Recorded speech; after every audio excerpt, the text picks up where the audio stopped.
Yeah, okay. Bring it in.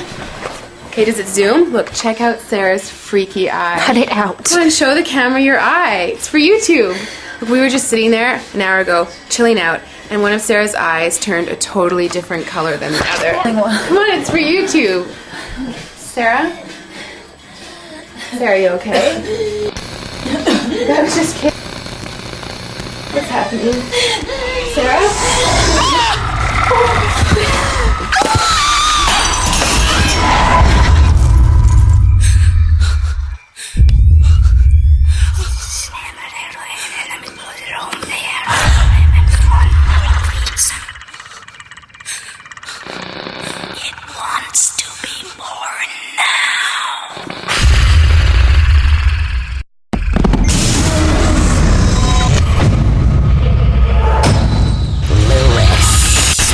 Wants to be born.